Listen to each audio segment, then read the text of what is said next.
which is the Economic Enterprise Restart Fund. And here we start with the Stanbic in the insight and say, are we doing enough? Can we do more? And this is one big, bold step in that direction, that we are doing more than we've done before. And we're doing to somewhere we haven't done before as a bank. We've been in this market for years now, but there's a segment we haven't served before. And today we start to serve that segment. Today we start to partner with the other members to be able to serve that segment. The Economic Enterprise Restart Fund is a wholesome solution, as Emma will so ably explain in the later conversation, because it touches three things. At the core of it is meaningful financial inclusion. And for us, meaningful financial inclusion has been interpreted into three things. One, that it has got to be accessible. We must lend and we must provide financing to people in a place close to them, in a language they understand, at a price they can afford. Now that is meaningful financial inclusion. Anything short of that, we are not serving what we need to serve. So our Economic Enterprise Restart Fund is a wholesome solution that has three pillars. The first of which is access to cheaper funding.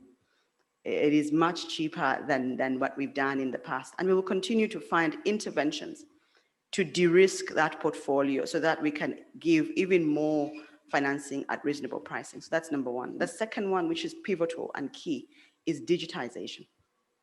That no longer are we going to serve SACCOs, SMEs, and VSLAs the way we always have, on paper and manually.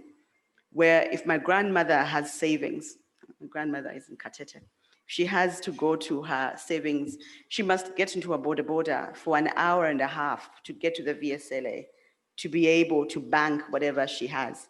And if there's a nice kitenge along the way, the savings may not reach. But more than that, that if she needed a loan, she still has to trek back to be able to do that. So digitization is going to be core in our proposition.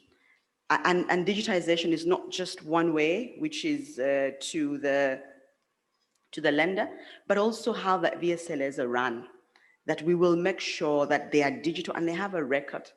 So that at the end of this, the lender or the participant, the borrower, sorry, or both the borrower and the lender have a record. And this record starts to be their financial passport.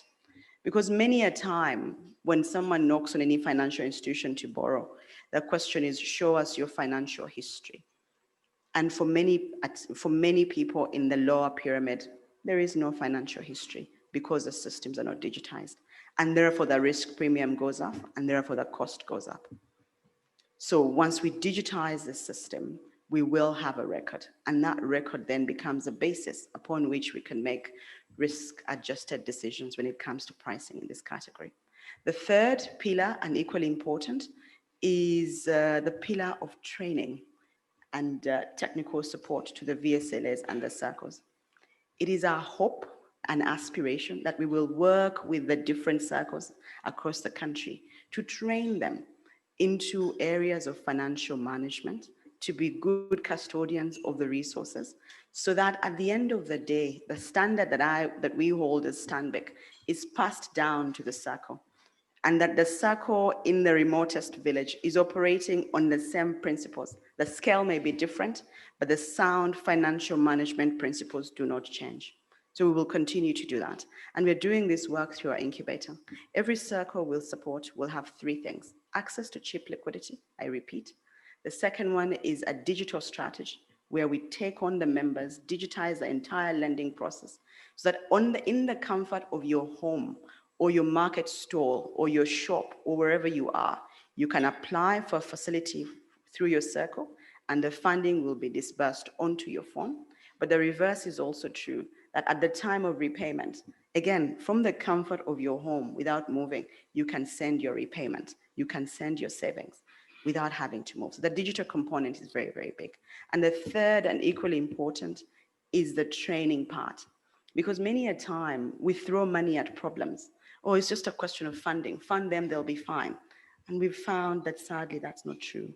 You have to create capacity. You have to build capacity. And this wholesome solution does have capacity. Last, but equally important, is we are connecting the SACCOs into the main financial stream, that their bank accounts and their records will now be part of the main banking system. And therefore, we are fully including them, because until now, they operate on the peripheral of the main financial markets.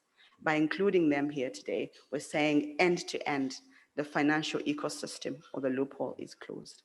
So again, like I said, it's a very momentous day for us, and it's a culmination of a lot of hard work that has had to be done. And we believe that with these interventions, we will be able to reach many more Ugandans and make a meaningful difference in their lives. According to a FinScope study of 2018, only 11% of Ugandan adults have a bank account. And that's an indictment on all of us as bankers. We've been here for hundreds of years. Only 11% Ugandans have a bank account. So I cannot continue to say that I am serving Uganda when the medium in which I'm serving only accommodates for 11%. It calls for new thinking. 43% of Ugandans save with savings with SACCOs or VSLAs, 43%. So the partnership is a meaningful way to start to serve the 11% plus the 43% and disintermediate in there. 46% meet their credit needs using Tier 4 SACCOs, VSLAs, and non-deposit taking MFIs. So for as long as we're not partnering with VSLAs and SACCOs, we continue to play on the sides of financial inclusion. In fact, it's a mockery of financial inclusion if we are not in that space, which makes today a really big day. And the last statistic, which I found quite profound, is that 70% of the membership is women, who we know are the backbone of this society. So all those things together really make for a very good reason why we have to do this. This is not a nice to have, it's not a nice to do.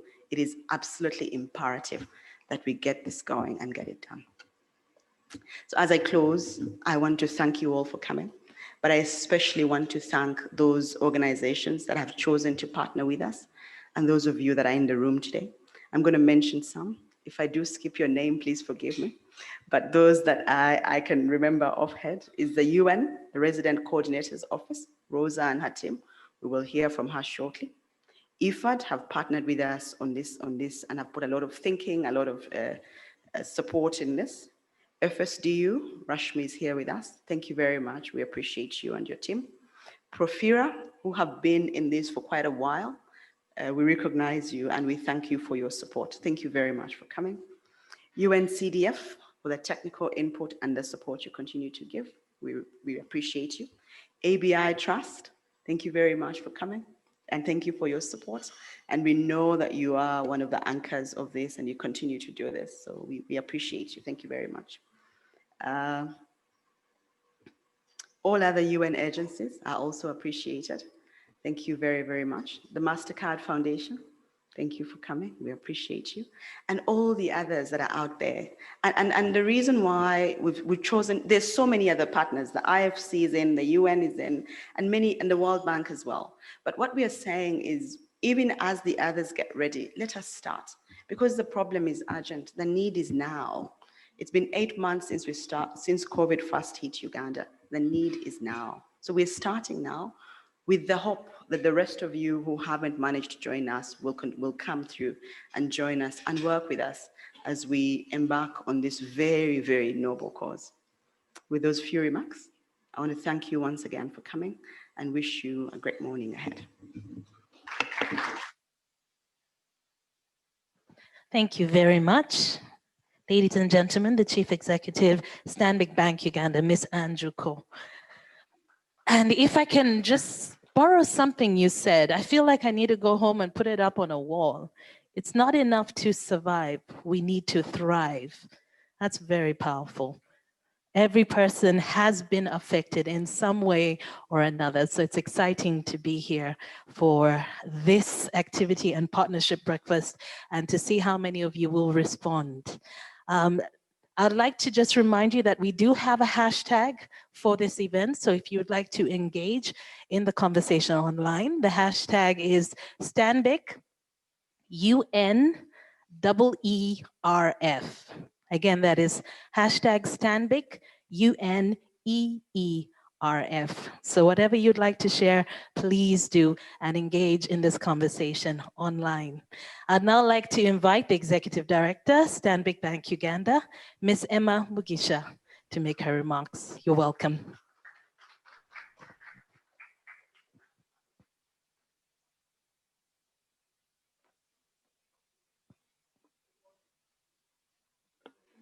Good morning. Thank you very much for coming, especially on a good cold morning. We're really excited to finally be here. This started as a conversation, and conversation became many conversations, and we are finally here, and we're so excited about this. I'll be doing a short presentation, really to get into the details, and hopefully to encourage everybody that has money to bring in their money so that we can do this together. If there's one thing we've learned during COVID is you can't go far alone. You may go fast, but you won't be able to go far alone. And so partnerships is one way we are going to do this even better. When we started this conversation, we went to the Ministry of Finance and said, this is what we have. And they were like, yes, come, let's let everybody, do what they can so that we can all together attack this issue and hopefully get a much better outcome. Okay, I was waiting for my slide.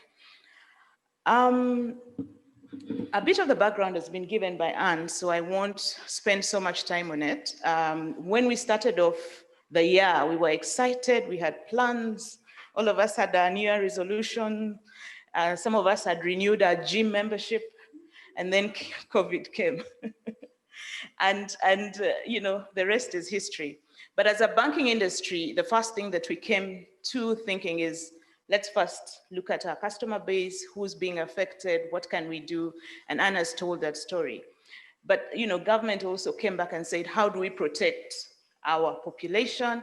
And we went into the lockdown, which was a very good health intervention, because unlike most countries, it took us 6 months to get to our first 100 cases. And during that time, we really prepared for this.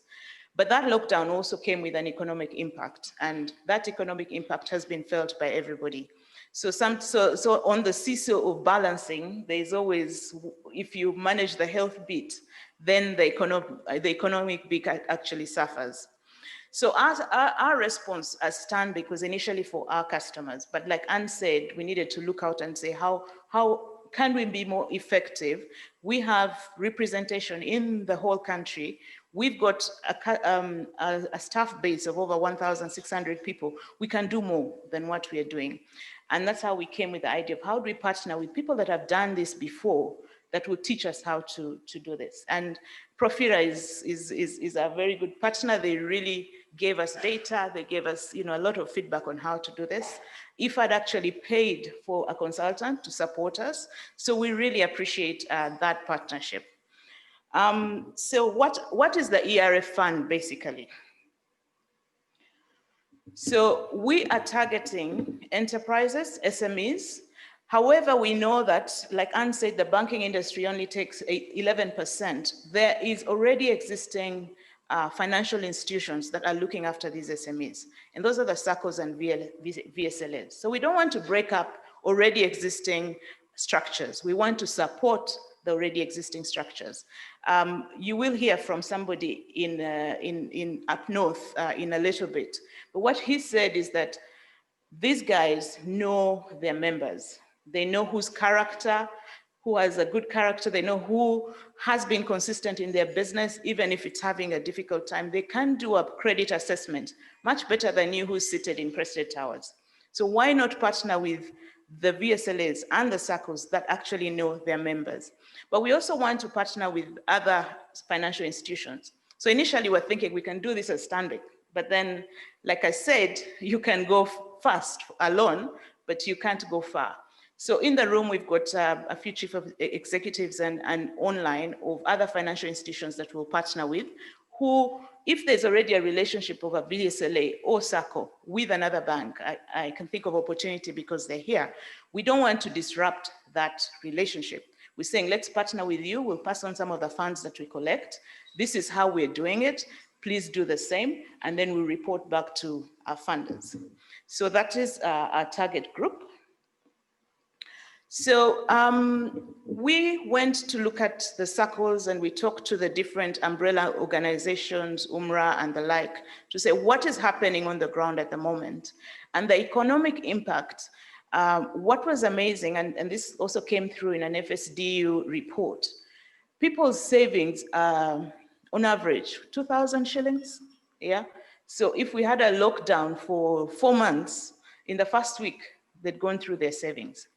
So you can imagine that these saving organizations rely on those savings. And during the during the lockdown, these savings actually dwindled. So once, we're back to business, the SACCOs struggled on where to get capital to get to their, to give to their members. And this is where we want to come in to say, we can give you that capital. We can support you to restart the businesses that were going for so many years and were affected by COVID. However, we also would like to look at training and would also like to look at digitization. And as Anne said, if we don't use this opportunity to connect the informal sector to the formal sector from a financial perspective, then we will have lost a very good opportunity. But also, if this is a project that is 3 months, we want this to be sustainable over the time. So within those 3 months, an opportunity bank will have enough data to be able to lend to this SACCO going forward at commercial rates, because they'll have worked with them for 3 years, sorry. They'll have trained them, they'll have data from the digitization, and that becomes more sustainable.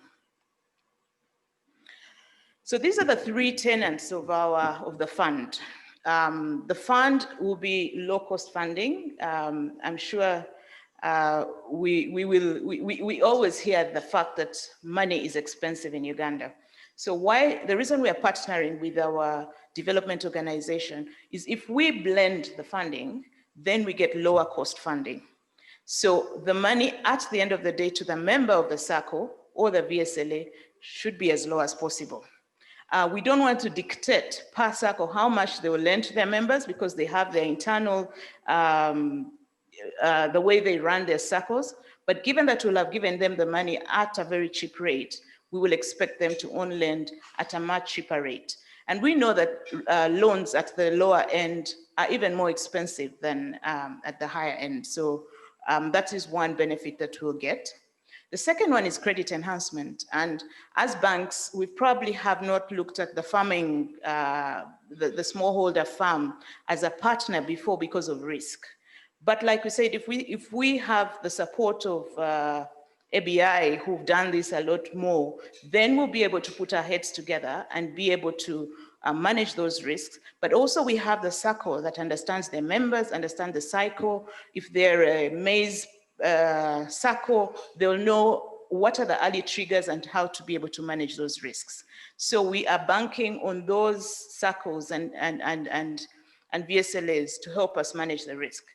But why we need credit enhancement is also so that we can be bold and be able to lend. So we are working with the DFIs. IFC is part of that group that are giving us a guarantee for part of this money that we're getting.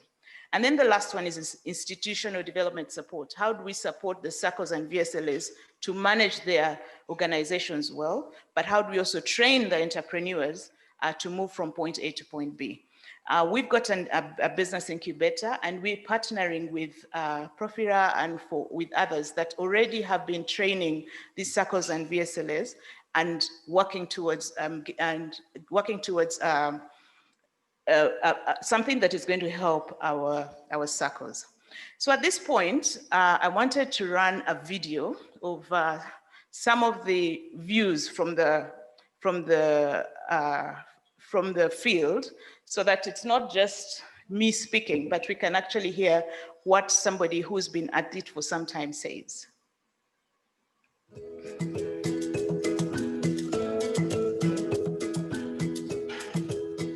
My name is Stanbic General. I work for West Nile Private Sector Development Promotion Center, WENIPS in short form, as a programs coordinator. I oversee saving groups project implementation in the entire West Nile. SACCOs and VSLAs, these are member-based community savings and credit groups of financial services. Majority of these groups in West Nile have membership of 30. Of these 30 members, dominantly about 72% of the membership are women, and about 32% to 40% are youth. They elect their leaders for management committee, who are comprised of 5 members. These are chairperson, secretary, treasurer, and 2 money counters. There are also 3 key keepers assigned the role of keeping the keys by the General Assembly. They do not necessarily form part of the management committee, but they continue to do an extended role. We also have an askari. This is also not elected, but it's an assigned role. VSLA save on weekly basis, and they also lend out money on weekly basis. There's nothing like meeting of the executive committees. All meetings are meetings of the General Assembly. The members contribute savings, they repay back their loans, and they also take loans. And all loans applications are received, appraised or discussed, and approved in the meeting. Disbursement takes place in the presence of all the members. And it's the members that approves, not the management committee or the leaders. When it comes to management of their loans, it is the General Assembly, the members, who that takes up the role of following up each member. They know each other very well. And generally, from all the management information system of the groups, averagely, the loan portfolio at risk or write-off has been less than 3%. The scenario has slowly changed with the effect of the COVID-19 lockdown measures. The members begin to assess themselves right from the time they are coming together. They know each other very well. They know who is doing what, the character of this person in the community. If it's a person who has a bad reputation, they will also they will know, and hence they will be able to eliminate such a person kind of formation. The members, whenever they're giving out, they're very considering what is the members' contribution in terms of savings in the group, and they do not, in most cases, exceed 1-to-3 ratio. Then they look at the members' business or the purpose of the loan. What is the person going to do with the money, and whether the person has ever been involved in such an intervention. There are instances where even the members' savings good, the members' attendance has been good, the members' character is okay, but because of the purpose, the intention on what the person is going to use the money, the member will be denied the loan, or they will reduce the amount. Since these members live together, they will even, through their informal way, even know the hidden motives of this member. Maybe the member will come and say, I'm taking this loan to go and do business, but actually this member will have discussed to fellow community members that I'm taking this loan to finance my wedding. And they know wedding being non-productive, they will say, no, we do not have the money. we started the establishment way back in 1997 and support. And in the West Nile, we had supported over 33 SACCOs. But right now, the one that are actively performing, about less than 10. For the VSLAs, when it's since 2006 and to date, have established over 7,000 SACCOs, VSLAs. And of these VSLAs, about 6,000 are now mature. They have been in existence for more than 2 years. And they were formed since 2006 with support, with the funding from different partners. Today, UNIPS has established 1,396 community savings and credit groups. And of these, about 300 have now shared. They have crossed into their second cycle, meaning that, meaning that over 1,000 are they are still not yet mature.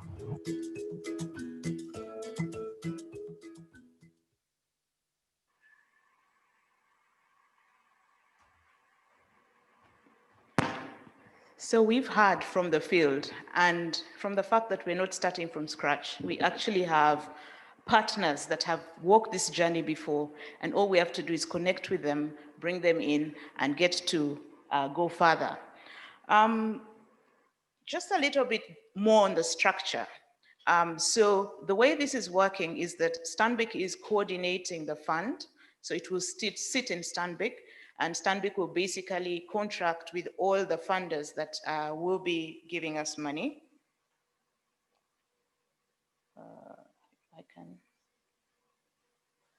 Okay, so the funnel, the funnel is the fund. So we have different funding partners that will put money into the funnel, and Stanbic will be contracting with these different funders. We will then, that will sit in our wholesale bank, and as the enterprise restart fund. We will then contract with other wholesale agents, of which Stanbic will also be a wholesale agent. So the way we've structured it in-house is that the fund will sit in our corporate and investment bank, whereas our personal markets and business bank will also be a wholesale agent. And Grace here, who leads our PBB, will be, to me, a customer just as Opportunity or any other bank is. So the wholesale agent will then create a group of, will go out there, market the fund, and then come up with a pipeline of SACCOs or VSLAs that want to lend. They'll come and borrow wholesale from the fund, and then go and lend to the different SACCOs, depending on the amounts that have been requested. The SACCOs will then evaluate their members and give their requests to the wholesale fund. And once they've received the money, they'll then on-lend to the members. And then the repayment comes back the other way around. That's the basic construct of how the fund will work. But the wholesale agent will have the responsibility to coordinate the training. We've got partners that are going to support us on the training. So the training will be free, and that will also be available to the wholesale agents. We already have UNCDF that has come in to support us on that. We'll also be doing the digitization, and these will be conditions for you to take part in the fund. So the training and the digitization of the SACCO and VSLA are conditional, so that at the end of the day, we actually have an integrated financial ecosystem. So the impact that we're looking for is to restart the VSLAs, the SACCOs, and the enterprises. But we're also looking to have households impacted. So those households whose income had really reduced should start to pick up again.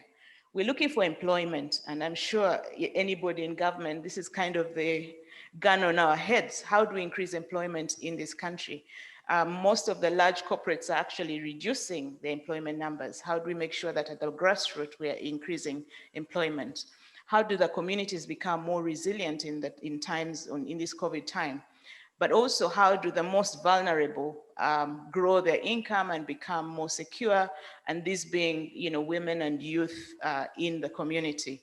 So this is the impact that we're looking for. Traditionally, as a bank, we usually look at our revenue.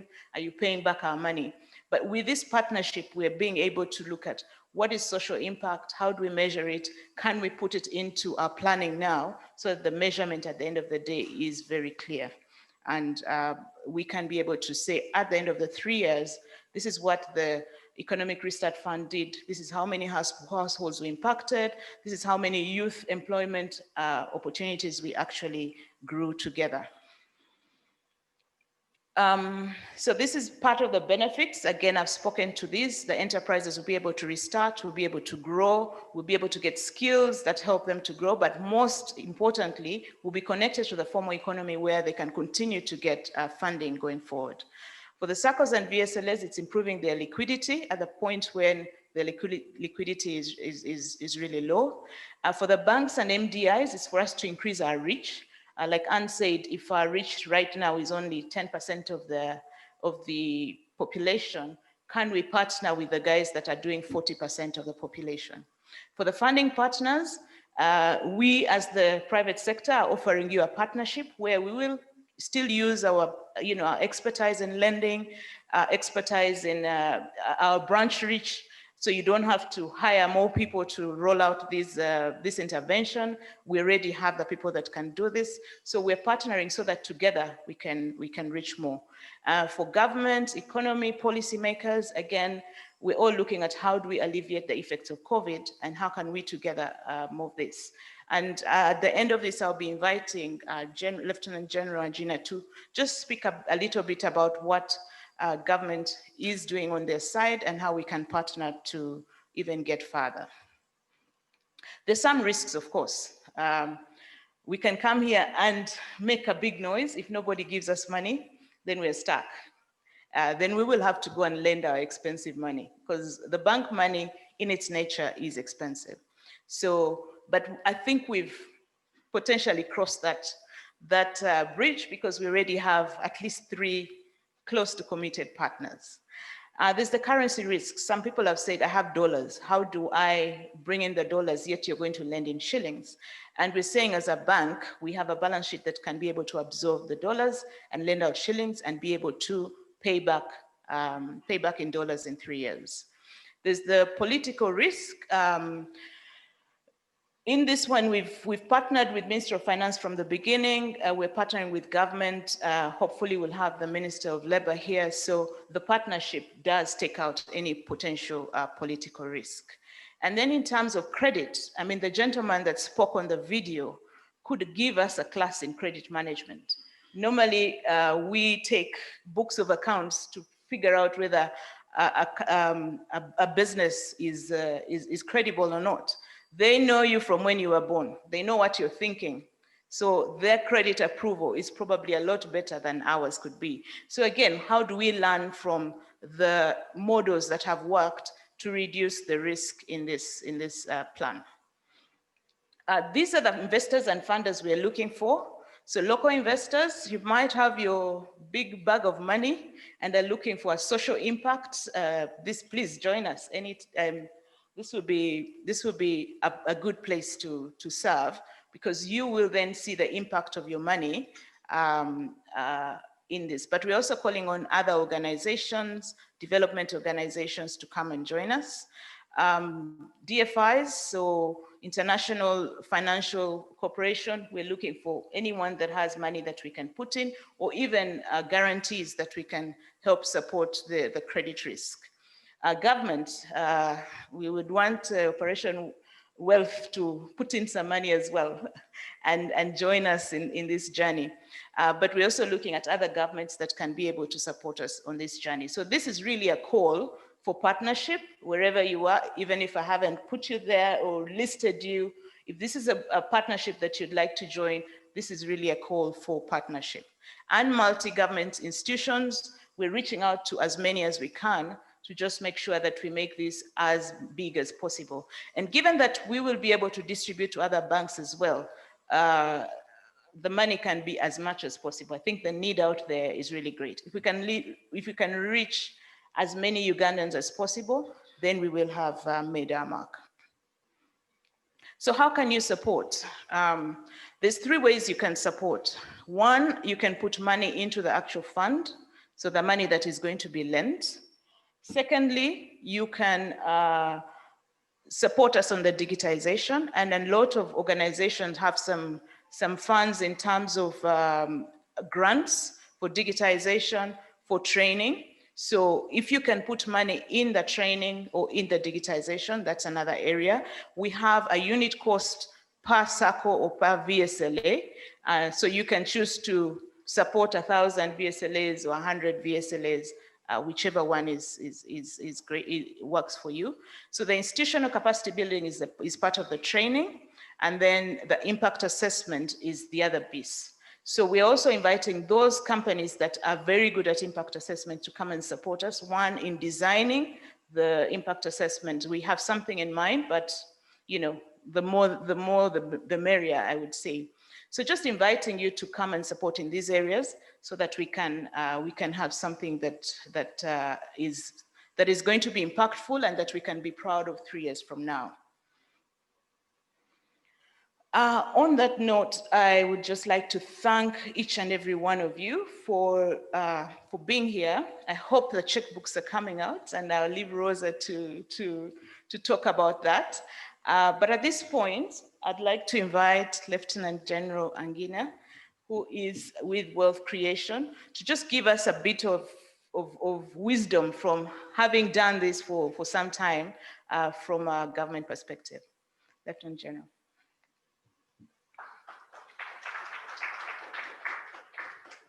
Thank you very much, and you are welcome.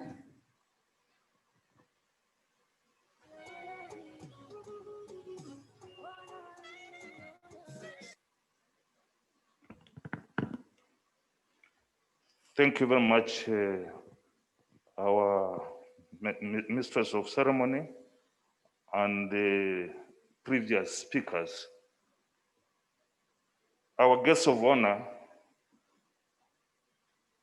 Then I go straight to Her Excellency Rosa Malango, who is viewing us online, together with your team of the UN who are around, and Juko, the Chief Executive of Stanbic Bank, Emma Mugisha, and Mugisha for the Executive Director of Stanbic Bank, with your team, leadership of Opportunity Bank who are around, leadership of Federal Uganda Employers, Abbey Trust and the entire team who are here, other key stakeholders who are also invited here.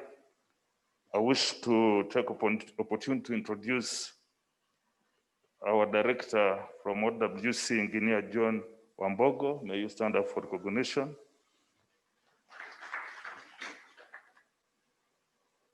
Fourth Estate, distinguished ladies and gentlemen, I bring you warm greetings from our Chief Coordinator. I think we put our hands together to welcome our guests of honor.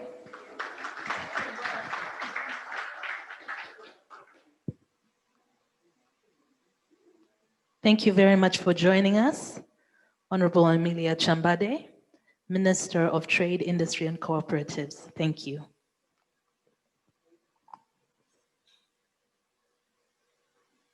I was saying I bring you warm greetings from our Chief Coordinator of Operation Wealth Creation, General Salim Saleh, and I wish to congratulate you all who are here and those who are viewing us online, whom God has been very kind to us to survive this COVID-19. It's a dangerous virus, and we should not take it lightly. And we pray that we shall remain alive until the vaccine is made available to everybody.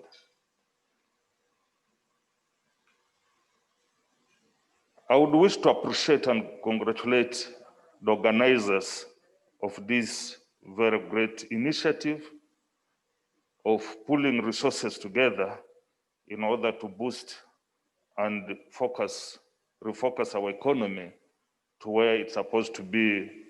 And the effect of this has been the COVID-19.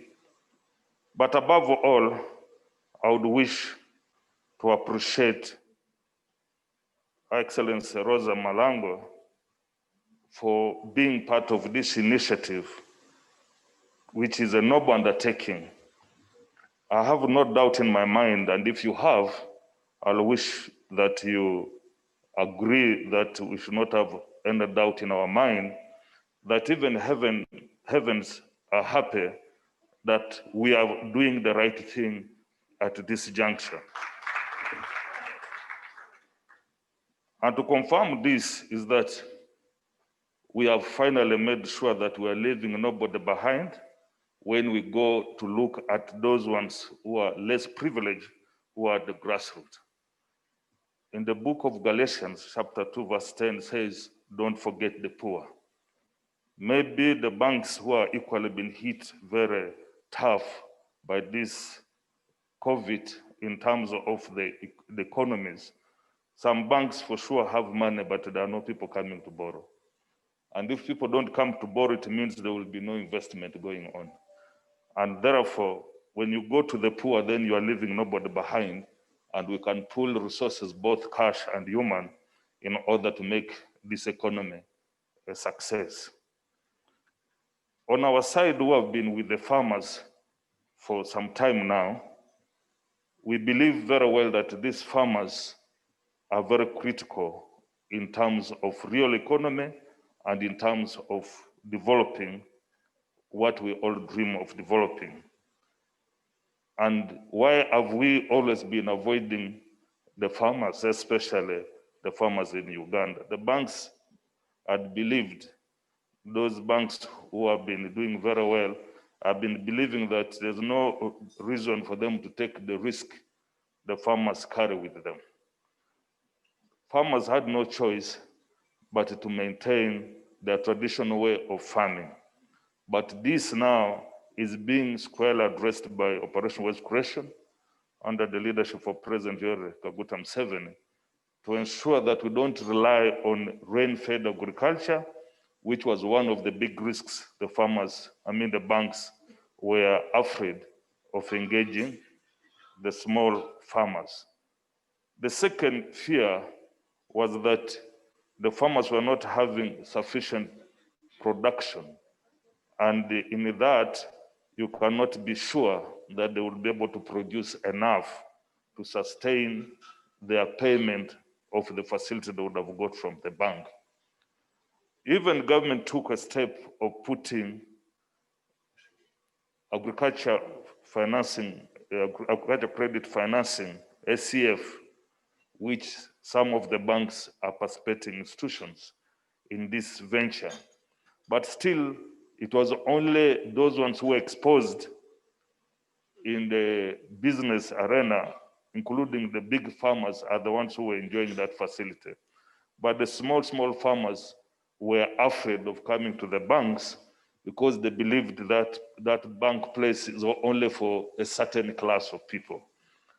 But this move you are making is a great move, and it's a nobility that we need a round of applause to appreciate that now you're going to the real people whom we should not leave behind. The government has also taken a step using Operation Wealth Creation to ensure that the farmers get properly documented and organized.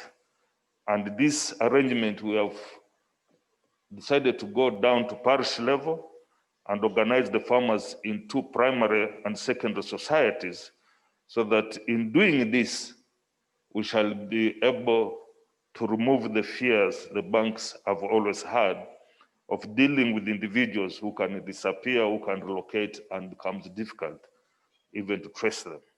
But when they get organized in that manner at parish level, then it becomes easier for the bank, it becomes easier for government even to give full support.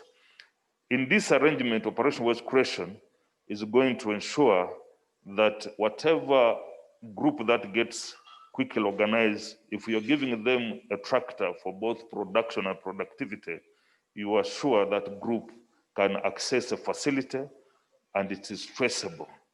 And we are also putting regional farm service centers, so that the risk that the farmers have always had of poor quality inputs will be no more, so that whatever they put on the ground will certainly bring returns. We have also experienced another challenge the farmers have had of farmers failing to get market when God is on their side and they produce bumper harvest, and then they don't have the market. Two factors. One is failure to get the right market, and the other one of post-harvest handling that degrades the farmer's output. So how do we address this? We have decided that in the strategy, the guest of honor will be the champion for us, because the Ministry of Industry, Trade and Industry and Cooperative will address the farmers that we shall organize. And once they reach the level of being anchored to the Ministry of Cooperative, we just hand them over as an organized group for proper management and regulation. What about the market problem? It is still the Minister of Trade who will be able to get us the market now, which changes our strategy from push to pull. She can even be able to get us contract farming, in that farmers produce when they are very sure where the market is. And then the issue of quality, it is part of our responsibility to ensure that no farmer puts whatever they produce on bare ground. We rather invest in tarpaulin and also on the dryers, so that the farmers ensure they dry their products not on the bare ground, to downgrade it and also to make it be able to attract aflatoxin that makes people fail to sell their products. All this is being addressed, so there's no reason whatsoever for the banks not to take this move in an aggressive manner. Your fears the farmers had, we have gone several steps to ensure we de-risk the farmers of all the fears you have been having. And we also want to appreciate one way or another that COVID has been able to sort us out and show us which are the real economy and which one is vulnerable economy. If you follow closely, it has been proven that agriculture can never be a vulnerable economy. It's a real economy. So if you're not investing now to the real economy, even as banks, you are at a risk of investing in a vulnerable economy. It's our prayer, therefore, that COVID goes away so that there's no fear of investing in other services that have been proven to be vulnerable because of COVID.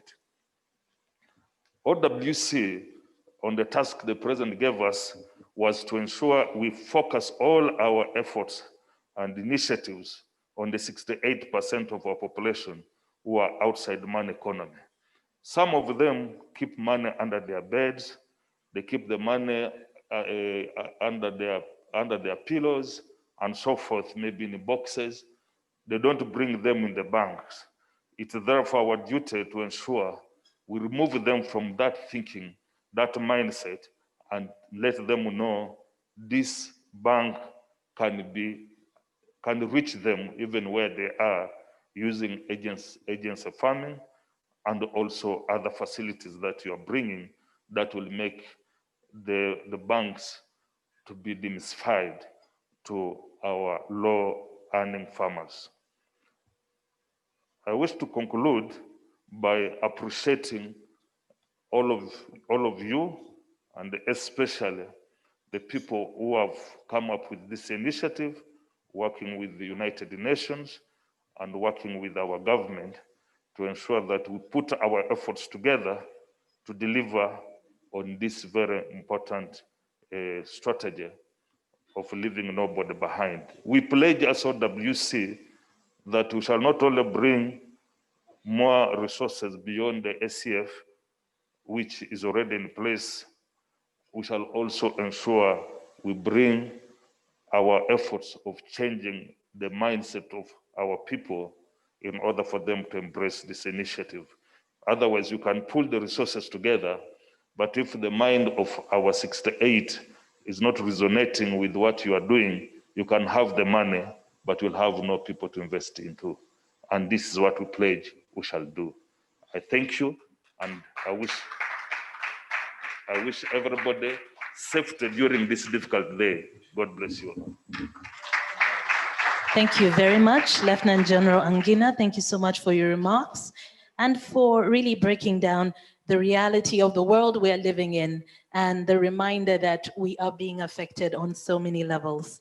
Again, to our guest of honor, Honorable Chambade, hello and welcome. Thank you so much for joining us. We have had quite a lot of discussion, and I'd like to say again, Emma, thank you so much for breaking down how the ecosystem will work when it comes to the Economic Enterprise Restart Fund. I believe that we have a better understanding of how it will benefit people at the grassroots. And as she said earlier on, it cannot happen just by Stanbic. We need help, we need to pull together, and we need your money, or as Ugandans say, your money. So we're looking forward to seeing how we can all come together to make this a success. Just a reminder, the hashtag for those of you engaging online, it's Stanbic UN EERF. That's hashtag Stanbic UN EERF. And we do have a number of people joining us online. So I would now like to invite Her Excellency Rosa Malango to make her remarks. That is again online. The UN Resident Coordinator, and Designated Official for Security in Uganda. So I'd like to connect over to Her Excellency. Thank you very much. To the Honorable Minister of Trade and our guest of honor today, to the other ministers and heads of government agencies who are following us online, Your Excellencies, the ambassadors and development partners, and allow me to highlight some of those that we know are already connected online. The French Embassy, MasterCard, financial sector, Deepening Uganda, Profira ABI Trust, and our youth supporting SDGs. Our dear colleagues from the UN system, in particular UNCDF, IFAD, and others who have joined us to make it this far. To the private sector, the academia, the media fraternity, and my dear sister, the CEO of Stanbic. Distinguished guests, ladies and gentlemen, all protocols observed. It is truly an honor to speak to you this morning on behalf of the UN system in Uganda, as we launch a critical joint initiative with our partner, Stanbic Bank Uganda. This new initiative that will be known as the Economic Enterprise Restart Fund, or EERF, was jointly developed in response to the socioeconomic impact of COVID-19 in Uganda. It was fueled by a shared commitment to help those furthest behind. I wish to convey my heartfelt appreciation to my sister, Incibuco, CEO Stanbic. You took a risk to support our technical teams to develop this program when nobody else would.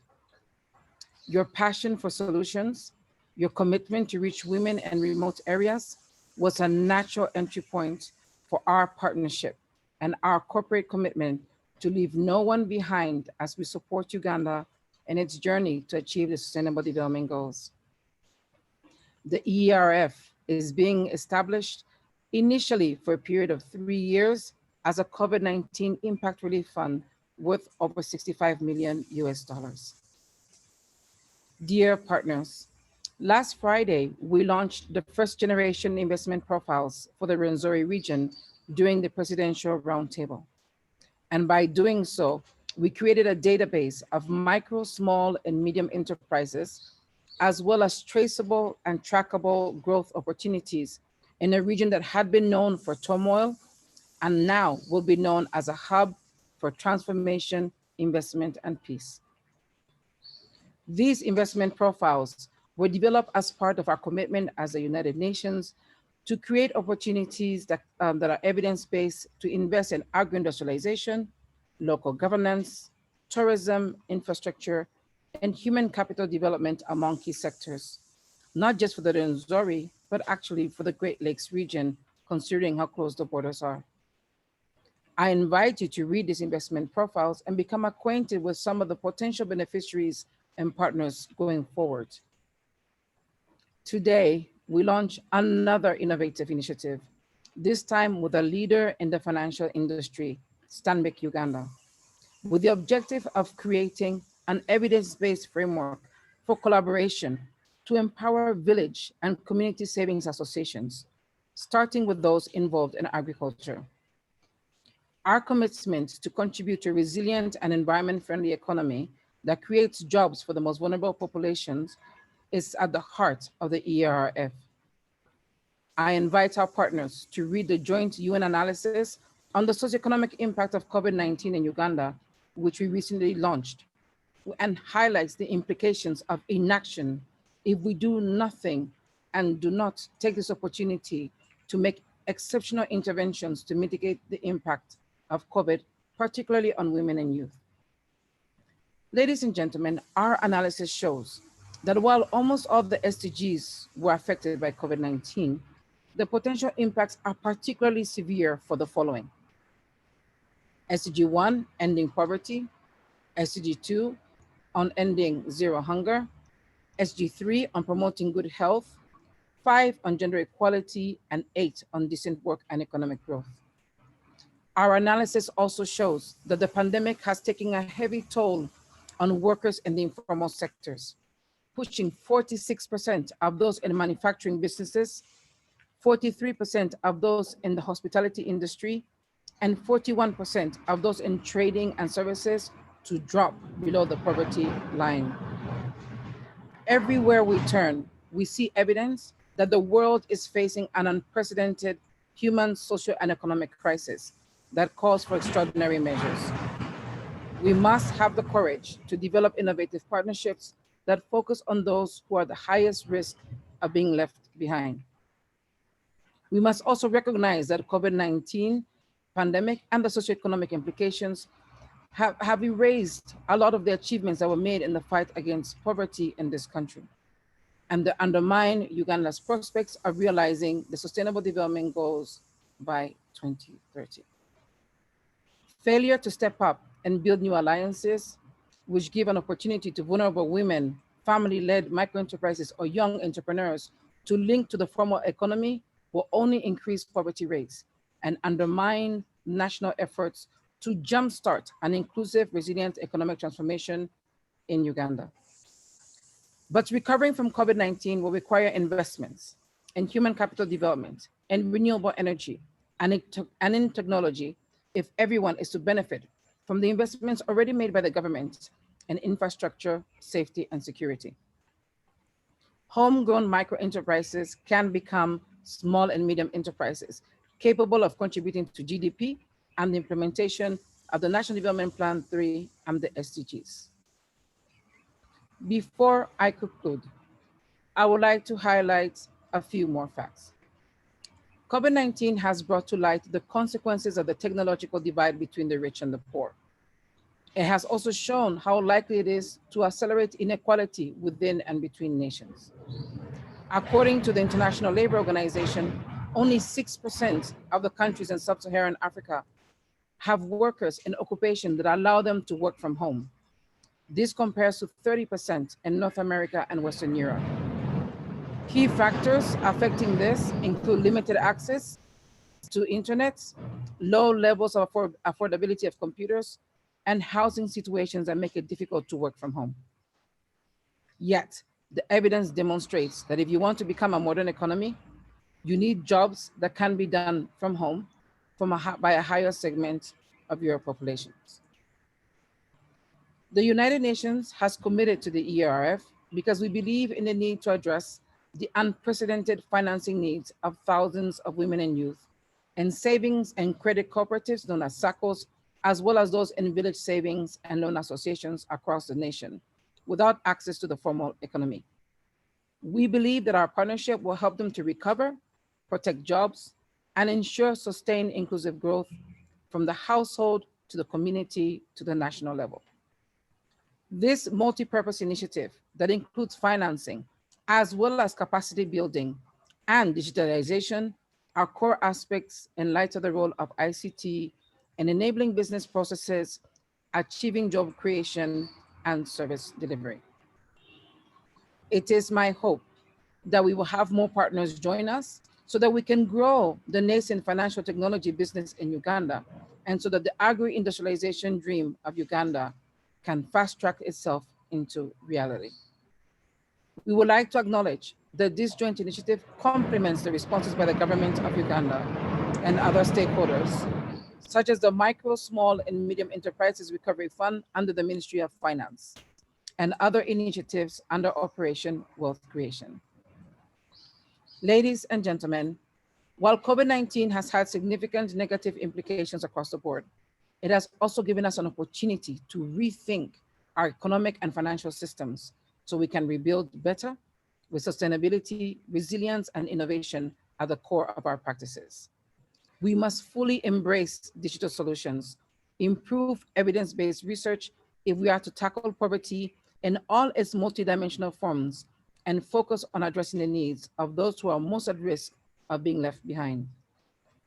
As I conclude, I wish to thank you for participating in this partnership breakfast to raise awareness about the Economic Enterprise Restart Fund. I also wish to invite new partners to join us and contribute to the fund in the following ways. A, form of a low-cost capital loans and grants. B, provision of technical and financial support for digitalization. And C, support us with institutional capacity building and business development services that will be made available to the farmers across this nation. On behalf of the United Nations, I wish to reiterate our commitment to this joint initiative, which is in line with the UN Sustainable Development Cooperation Framework, which was recently launched by His Excellency the President of the Republic of Uganda. It is also part of our pledge to support the implementation of Uganda's third National Development Plan goal of increased household incomes and improved quality of life for all Ugandans. As Nelson Mandela said, it always seems impossible until it is done. Thank you for your attention.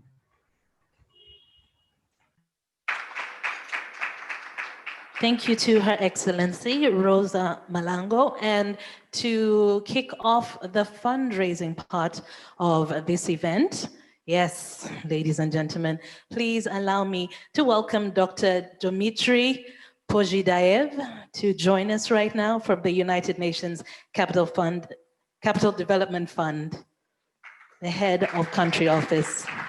You're welcome.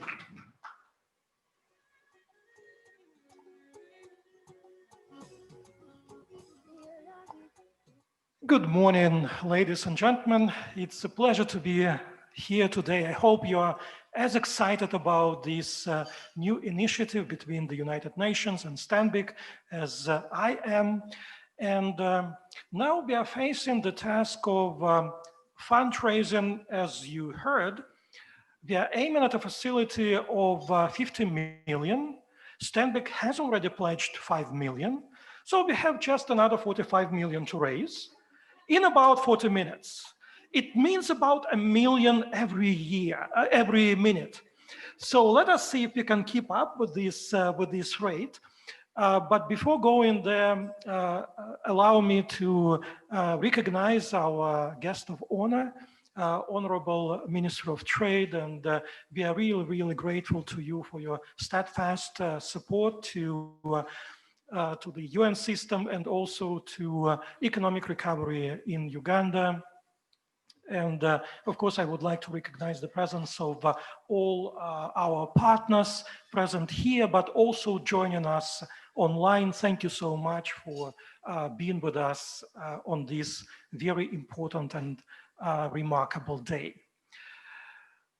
Well, as they say, you do what you preach. So let me start with UNCDF and how UNCDF is planning to support this initiative. As my boss, Her Excellency Rosa Malango has just mentioned, there are 3 areas where we are trying to mobilize partnerships and resources. And these are finances as such, support to digitization, which is a critical piece of the puzzle of the initiative, as well as support to capacity building.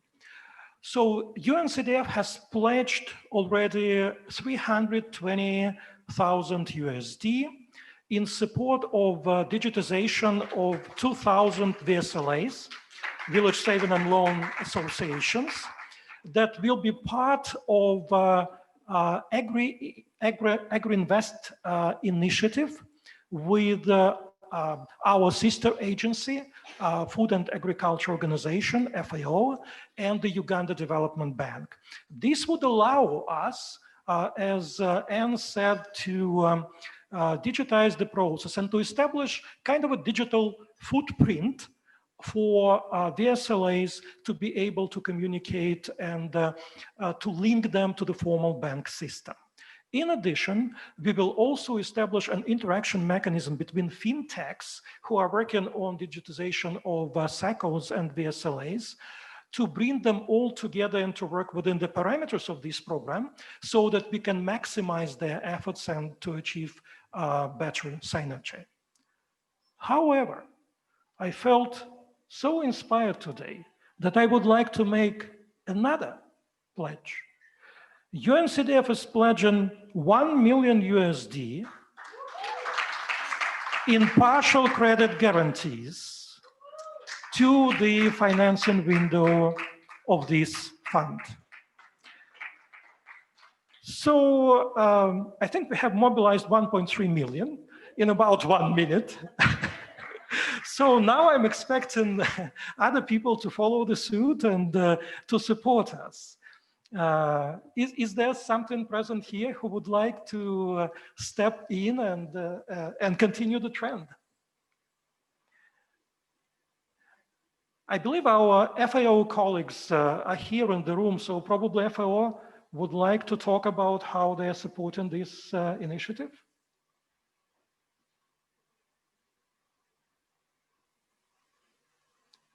Please identify yourself.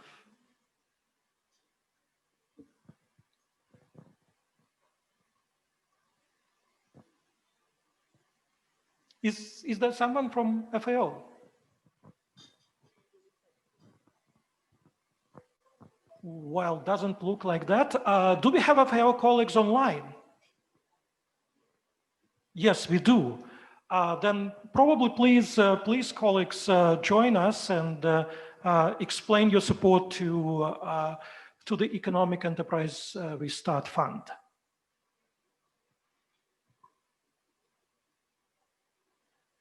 All right. No, we don't have anyone online at the moment. Okay. Okay. Okay. Then do we have IFAD, who is also one of the supporters coming from the UN family? Pardon me? Oh, I see.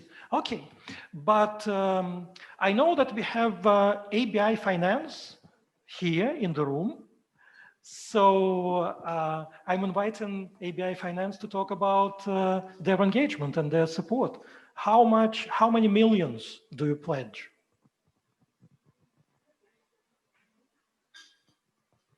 Thank you very much. We are still in the finalization or fine-tuning the discussions with Emma. So at this point, we cannot commit an amount, but what we can commit is that we are fully engaged on this process, and a partnership will be imminent and announced appropriately. That's what I can commit for now. Thank you. Thank you so much for giving us a good hope. And, thank you. Yes, we hope together with Stanbic, of course, that this will materialize in more tangible commitments in the very near future. Well, we also have Rashmi from FSD Uganda, so over to you. Thank you, Dimitri, and good morning, everyone. We have been very privileged to be part of this architecture of putting this together with IFAD, various UN colleagues, and Stanbic. A lot of our support as a financial sector think tank and an evidence-based organization will be towards monitoring and evaluation and capacity building, as well as some of the digitization of Tier 4 institutions. We hope to make this commitment public after very advanced negotiations with Emma and their teams. Thank you so much. Very, very useful. Are there any other colleagues? Would anyone else like to speak or contribute? Well, remember we stand at just 1.3 million at the moment. So we still need to mobilize another 43.7 million. Even if it's just to make any contributions, if there's something you'd like to add, some observations you have made, we would love to hear from you at this point. I believe we have a representative of the French embassy in this room. Can you please identify yourself? I think they're joining us online, is it? Or do we?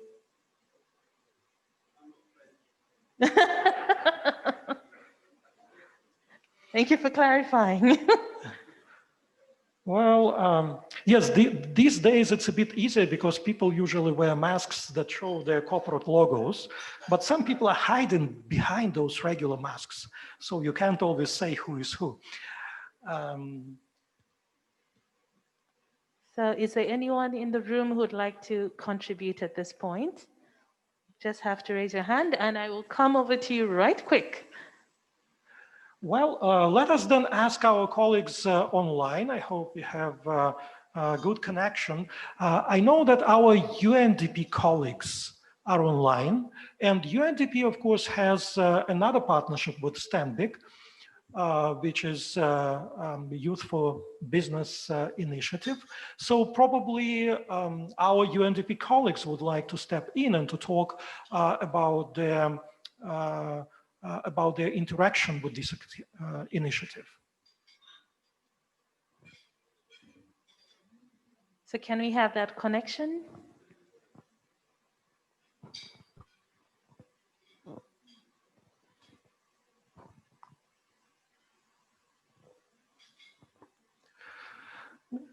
Just a reminder that we have a number of people joining us online via Zoom. So we are just waiting to hear from some of the partners with us online.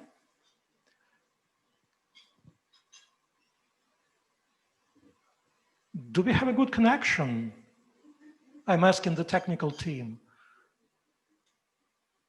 Well, in the meantime, as our colleagues online trying to connect and to talk to us, let me once again to emphasize the unique features of this initiative and of the fund, which my colleagues have talked about before.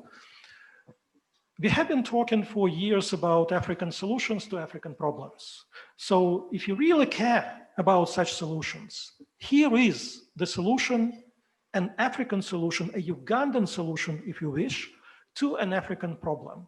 And the problem, as we know, is primarily the structure of Ugandan economy in terms of the formal and informal sector. 85% of Ugandans are employed by the informal sector. At the same time, the informal sector is producing about 50%, one half of the gross domestic product. This is a significant economic contribution. However, as we have heard, very few people, just 11%, have access to formal banking system. So the challenge of accessing these people and helping them to withstand and go through this very difficult period of stress caused by COVID-19 is an absolutely topical task. And this is what this initiative is trying to achieve. So the uniqueness of the initiative and of the fund is that it takes this very holistic approach, trying to reach what we call the last mile populations, people in the villages, people in remote areas, women, young people who are usually more disadvantaged in terms of access to the formal financial sector and financial systems. So this is why we believe that this is very important, and this is so much in sync and in spirit of what the UN is trying to achieve in Uganda, together with the government of Uganda, of course, by implementing the 2030 agenda of leaving no one behind and supporting implementation of the third national development plan, which was very recently launched by His Excellency, the President of Uganda. Someone from our colleagues online in the meantime? Pardon me? IFAD, yes, very good. IFAD colleagues, please go ahead. Yes, good morning, everybody, and sorry we can be there with you all, but just want to say a few words on behalf of IFAD. First of all, we commend Stanbic and the whole UN community in being able to put this fund together. IFAD, for the past 10 years, have been working with the government of Uganda in supporting the SACCOs and VSLAs throughout the country. We had a first project called RPSF, Rural Finance for Smallholders, and now through Profira, we were supporting both SACCOs and VSLAs to capacity building. Once we heard of this facility and this idea that Stanbic was keen on supporting the sector, we're very keen to help them at least structure. So we worked hand in hand with Stanbic and the UN family to really structure this fund, put it in a way that to the way it is today. And we're still keen on seeing this go further. So we are exploring possibility of joining the fund through different avenues. But for now, I think there's a whole process that we have to go through internally. So nothing that we can commit solidly now, but we're very keen and very happy that this facility, the fund is finally coming on board, and we're looking forward to engaging with Stanbic and other partners on linking up with this facility. Thank you. Thank you so much, IFAD colleagues, and of course, thank you for your long time support to strengthening of SACCOs and VSLAs in Uganda. We recognize this contribution and your role, and we hope that some more tangible commitments will also materialize sooner rather than later to support the EERF initiative. Any other colleagues joining us online would like to step in and to talk?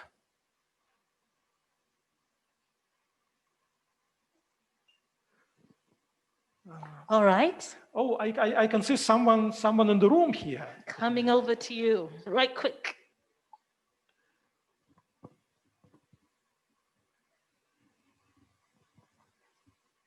Yes, good morning, everybody. My name is Martin Agostini. I am from FAO. I was waiting for my colleagues online to actually, they were supposed to say some few words. But let me actually, on behalf of FAO, I'm not pledging any money. We are already working with UNCDF, our UN family. And we have this program with Uganda Development Bank, especially on digitization. And I understand, of course, that's part of this project where we're going to work with fintech partners together with UNCDF. It is purely TA support, and we are very excited to work with our fintech partners. There's one in the room here today. And in order to reach VSLA, SACCOs, we definitely need to look at innovative approaches. And one of them is actually going fintech, going digitization. So we can actually reduce the cost. And so the smallholder or the final borrower does not have to pay all that money. So yes, so we're excited to work with you on this project, and of course also on UDP. I'm sure they are also very excited to work on this. Thank you very much. Thank you to FAO colleagues. So we can probably add another 200,000 to the to the pledges. So we are now standing at 1.5. That's some progress. Thank you so much. Thank you, much appreciated. Would anyone else present here in the room to, yes, over there, we have a hand.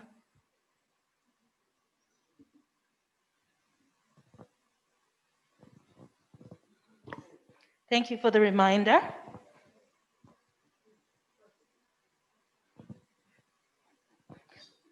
Just so that everyone can see. 1, 2. Thank you. My name is Gerald Otim. I'm the CEO of Incibuco. We are the fintech that was being referred to. Very pleased to be working with UNCDF, UDB, and FAO in the digitization of VSLAs. We will also be, along with UDB, providing digital credit to village savings groups, specifically for smallholder farmers. But besides that, we've also been mobilizing other resources from several of our other partners. And we already got a commitment of about $250,000 US dollars to invest in the next 18 months for the digitalization of an additional 1,000 VSLAs in the West Nile and Northern Uganda. So that, I hope that that does count as part of our commitment to the process. It does, and now we stand at 1.7. Well, thank you very, very much. And thank you for the reminder. On every table, we do have sanitizers. So please do make sure you do the honors as much as possible. Anyone else would like to contribute? Because we're hearing very many ways that people can still be involved, even if they are not committing actual funds at this point in time.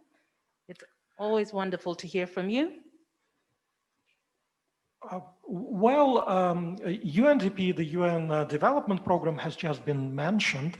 So I wonder if anyone either present here or online would like to talk on behalf of UNDP.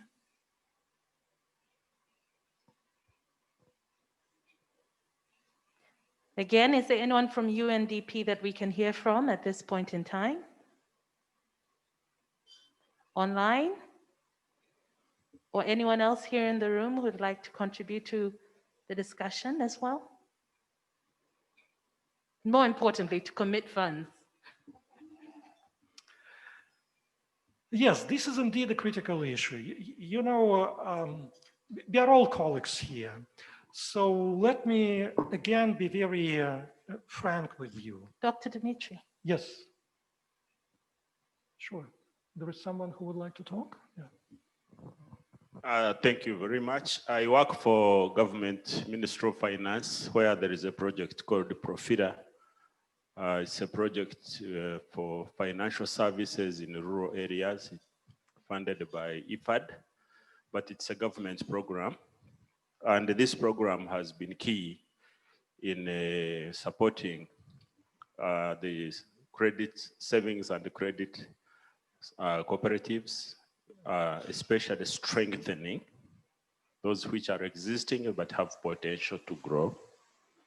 And in a partnership, of course, with the ministry responsible for cooperatives, the Ministry of Finance, and also the Uganda Microfinance Regulatory Agency, have been able to identify and support those SACCOs which are strong and have potential to have a partnership with any form of financial institutions. So Stanbic is coming in at a time when there are fairly good SACCOs that can make it work.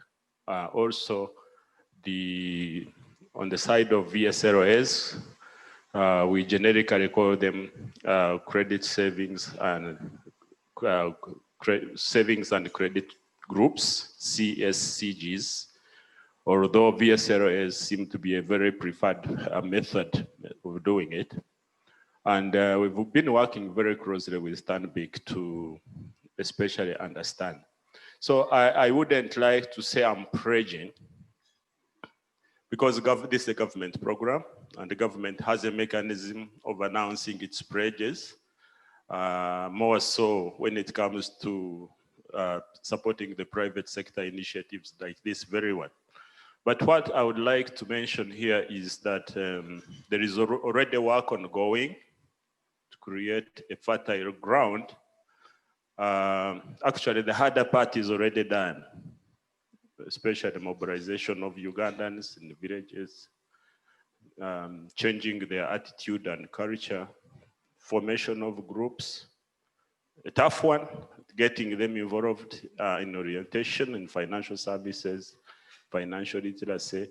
So quite a lot has been done. So at the tail end, the confusion that has been there is, what next? How can the formal financial system take advantage of the already good piece of work as an exit or for purposes of continuity?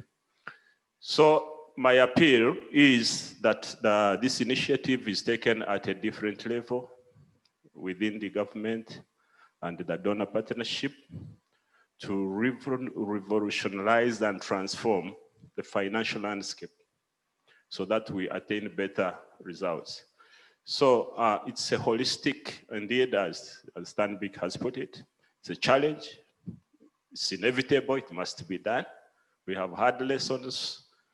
The real economy has been, unfolded.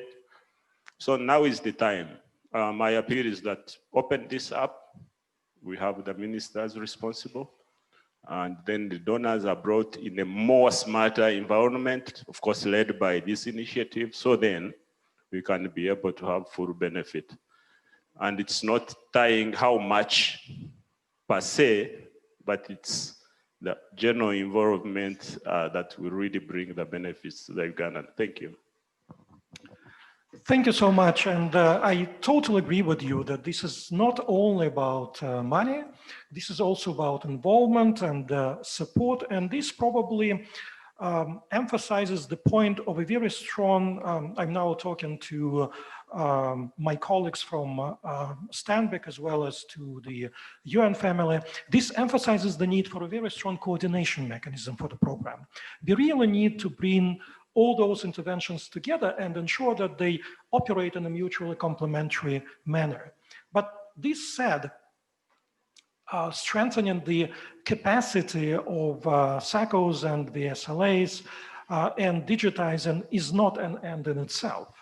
Eventually, the objective is to provide them with, as Anne has said, affordable and accessible finance for economic development and for recovery. And remember that the challenge in front of us, the challenge that is also reflected in the UN Secretary General's socio-economic response to COVID-19 is not just to recover, but to recover better, to recover greener, to recover more inclusively.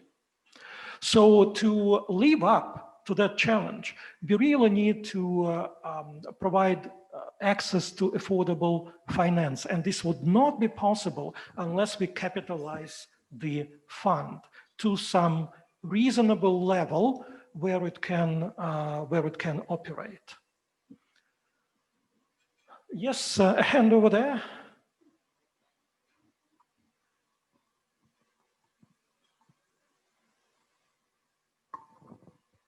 Thank you so much. Good morning, everyone. My name is Odette Boli, Labor Mobility and Human Development Program Manager at IAM, International Organization for Migration. So IAM is a very projectized entity, and we are part of the journey. So today I'm not going to pledge anything, but we are very interested to work with the fund in terms of financial inclusion, mainly for migrant workers and people in mobility. So we'll be working with you in the near future. But today I have no million to pledge. Bear with me. Thank you so much. Thank you so much to IOM and for your support to reopening the Entebbe International Airport. This is much appreciated. All right, ladies and gentlemen, would anyone else like to contribute? We have someone online who'd like to say something. Thank you.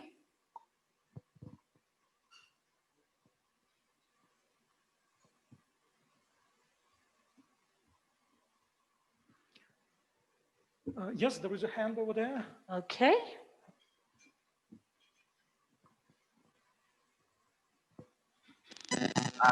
Thank you so much for as Matthew Initiative, working together with Wholesale Uganda. We are committed. Is someone trying to connect? We cannot really hear well. Your connection is not very clear. Hello? Yes, hello. I hope I'm connected now. Well, there is a lot of background noise. Unfortunately, we can't hear you very well.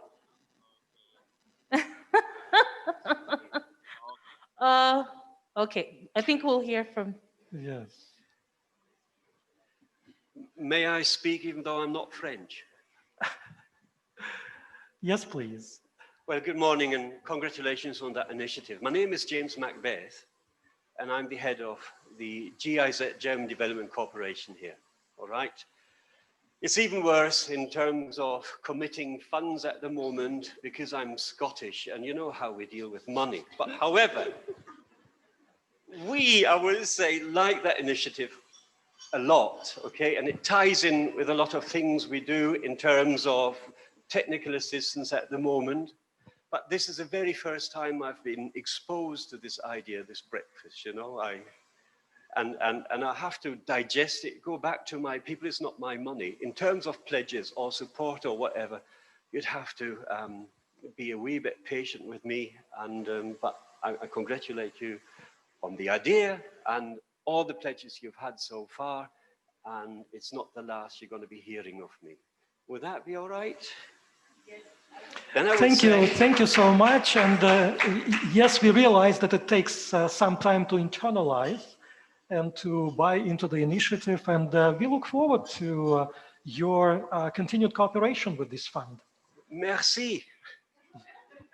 Thank you very much. Pas de quoi. And we do have plenty of patience, so yes. Yeah, good morning. My name is Jane Onyait. I'm the Chief Executive of Quest Digital Finance, also known as Akelo Banker.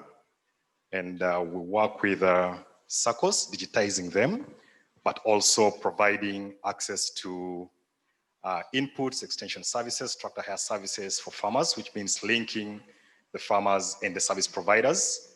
And we do this, allow that to happen also on credit. And we work very closely with the SACCOs. So what I can pledge will be about 7 licenses for the SACCOs, which can be digitized, and those licenses can run for 2 years. And I think that would be part of what we can offer as Quest Digital Finance. Thank you.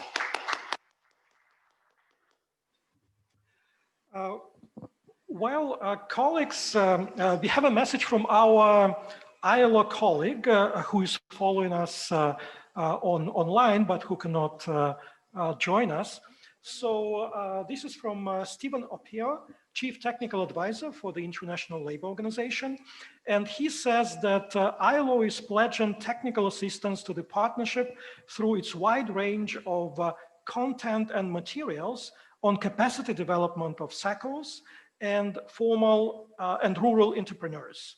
ILO is also pledging financial and technical assistance support to VSLAs and SACCOs in selected value chains in West Nile and Midwestern region of refugee hosting districts. Thank you so much, ILO, for your support and for your commitment. Thank you, and thank you, Dr. Dimitri. We'll hear from one more person, and then we will wrap up the fundraiser part of this event. Yeah, thank you. My name is Henry Mbaguta from the Financial Services Department of the Ministry of Finance. first I want to apologize on behalf of my bosses, the ministers, who wanted to be with us here, but they had other engaging commitments. I'm sure if they were here, the room would be flooded with money.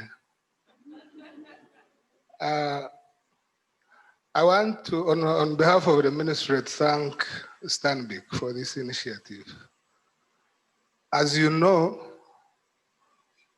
this component is part of the broader economic response strategy.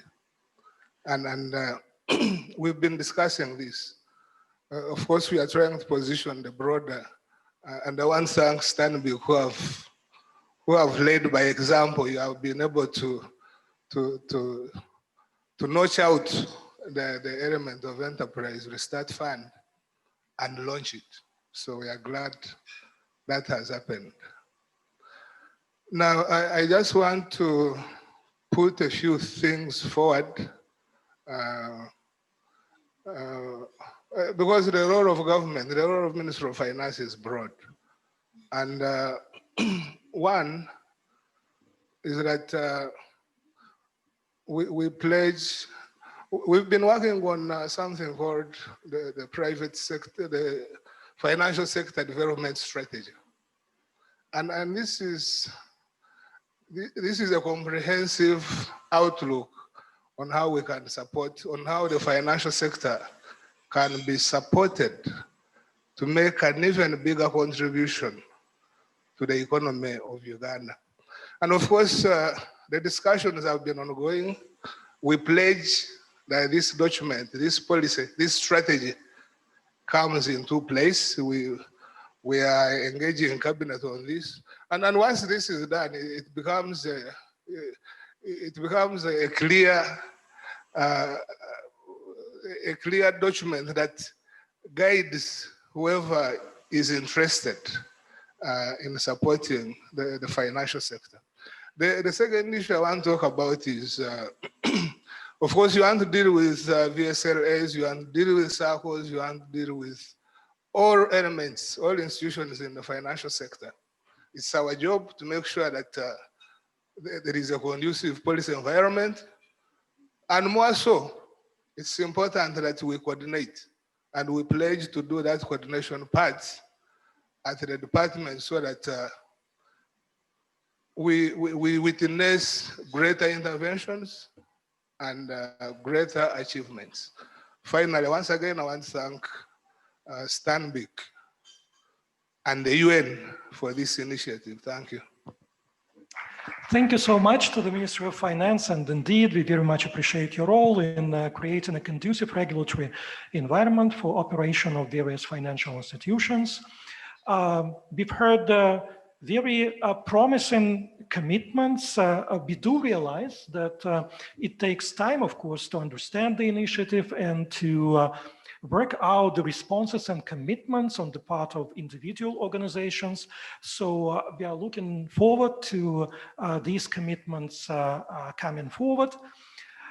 We will continue together with Stanbic and in the framework of the UN family, explaining the initiative, demystifying the operation and the principles of the Economic Enterprise Restart Fund, and creating more awareness about how different agencies and institutions can contribute. So thank you so much again, and we look forward to working together with all of you.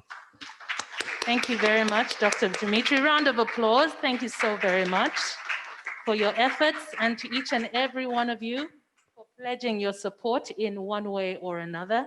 We are truly, truly grateful. I know there is just one gentleman who wanted to say something very quick, and then we will hear from our next speaker. If you can just keep it as brief as possible. Thank you. Thank you so much. I want to thank everybody here, and I'm privileged to be part of this meeting. Ivan Asimwe, General Secretary of Uganda Cooperative Alliance.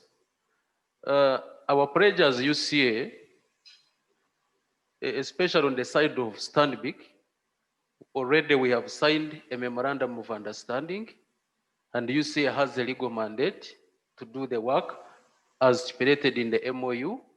So I may not accurately quantify the contribution of UCA, but if you are to really look at the magnitude of our role as Uganda Cooperative Alliance, we really want to pledge our commitment and we will support you because you are really touching the real nerve of Ugandans. Thank you so much. Thank you. Ladies and gentlemen, I'd now like to invite the Chief Executive back to, in turn, invite our guest of honor, Honorable Chambade.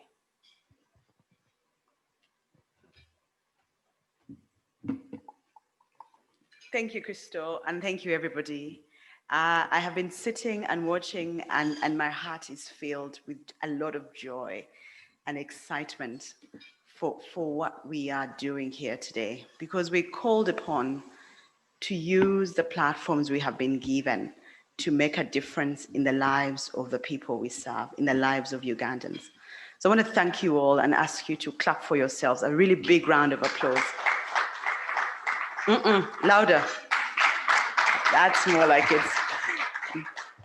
And I say this because we could have waited as Stanbic. I mean, we have very lofty ambitions. We want to get this to $100 million US. And we could have waited to say, wait, the kitty is coming. But we decided to go forward with what we have. There's 5 million in the kitty from Stanbic to start. And we've raised another 2 million possibly this morning. But also I wanted to clarify that for many of our partners, there is a governance process. We understand and respect the process, and we are working with you to get to that level. But like we said, the 5 million can start because the need is now. There's an urgency now to start. And once we have started, we aim to take the lessons we have learned to grow and improve as we go along. So it's starting out as a 3-pillar. Maybe it will be 4, maybe it will be less. But we have to start, and start we shall immediately. And while I was sitting next to the Honorable Minister, she whispered to me, she says, but the pledges, will they come true? I want to reconfirm that the partners we have chosen are credible, and the journey started a long time ago. And this is now towards the end. It will take time, but we have to start with the little that we have in the hope that the rest will come and join. And once we have something that's working and you have clear examples, because there are Ugandans who are sitting at home, the capital has been eaten. If we wait for the final process to govern and get the 100 million kitty, they're still at home. There are those whose children won't be able to go back to school come January. So those are the ones for whom we're intervening. There are those whose businesses have been closed since April. So we have to start now with the hope that we will grow as we go along. The other question I've been asked as part before and between when I spoke and now is, but Stanbic, why are you doing this? I mean, you never, this is not your usual, it's your off the beaten track. And my response has been clear and resound. We are called upon to make a difference. We cannot say that Uganda is our home and we drive her growth when we do not stand up when Uganda needs us to. So this is one such time. And we will take the same excellence, the same timeless principles of financial management that have made us a leader in financial services today, and use those same principles to serve a larger proportion of Uganda.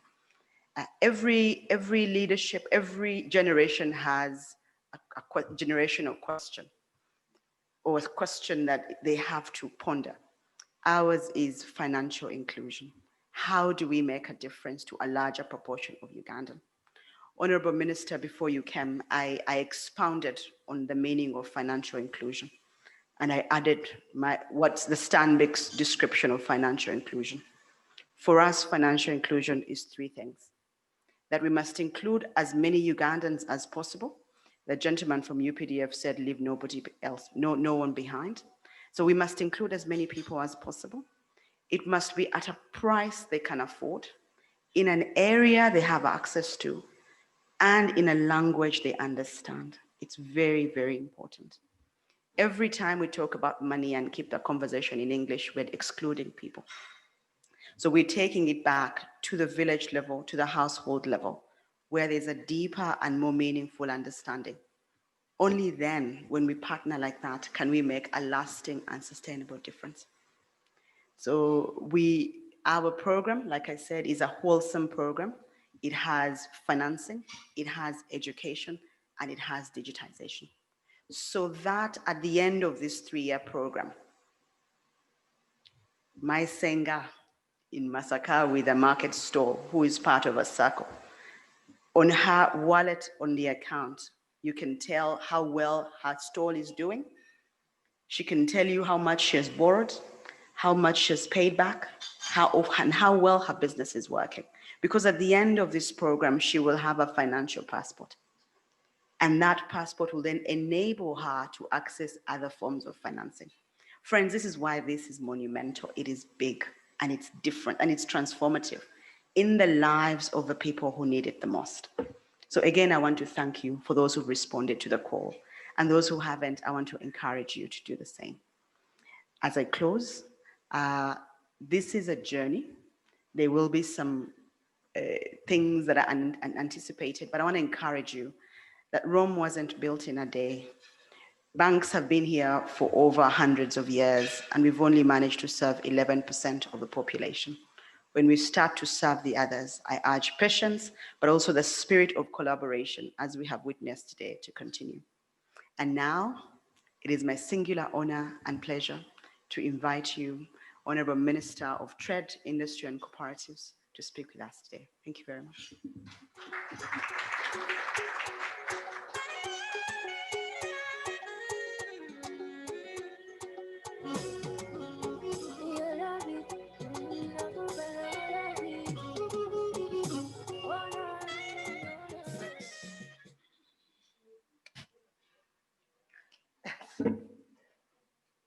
Thank you very much. I hope you allow me to remove this. I think there is sufficient social distance between us. I don't want to be reported in the media for violating the SOPs. So the UN head of delegation, various UN agencies, CEO of Stanbic, members of the private sector, representatives of the public sector, all gathered here, Profira, MasterCard Foundation, and other supporters, our protocol, UCA, I can see you looking at me with an intimidating eye, our protocol observed, and officials from the Ministry of Trade. I'm really humbled to be associated with this forum. This launching of the Economic Enterprise Restart Fund by United Nations and Stanbic brings out the human touch for the vulnerable groups. We applaud this strategic initiative, which focuses on addressing the adverse effects of COVID-19 pandemic, especially on the most vulnerable enterprises, e.g. SMEs, SACCOs, and village and loan associations. It is gratifying that the intervention is in the critical areas of technical support, financial literacy, and digitalization services. I'm impressed that it has had such a powerful beginning, because you can see that the response from the public is incredible, especially those who are offering support. We do really appreciate that. And I hope other people will come on board. As stipulated in our NDP3, Vision 2040, and the NRM manifesto, government has prioritized the revitalization and development of cooperatives and the development of MSMEs as a critical vehicle for increasing production and productivity and value addition for the socio-economic transformation of Uganda to a middle-income status. It is, however, important to note that COVID-19 pandemic measures have had far-reaching effects on operations of cooperatives, MSMEs, and not only that, even financial institutions and other agencies. So I'm really humbled to see that at this critical time when economies are recovering, Stanbic has had the temerity to come out and support vulnerable groups. We applaud you, and UN agencies, we do really applaud you for this move.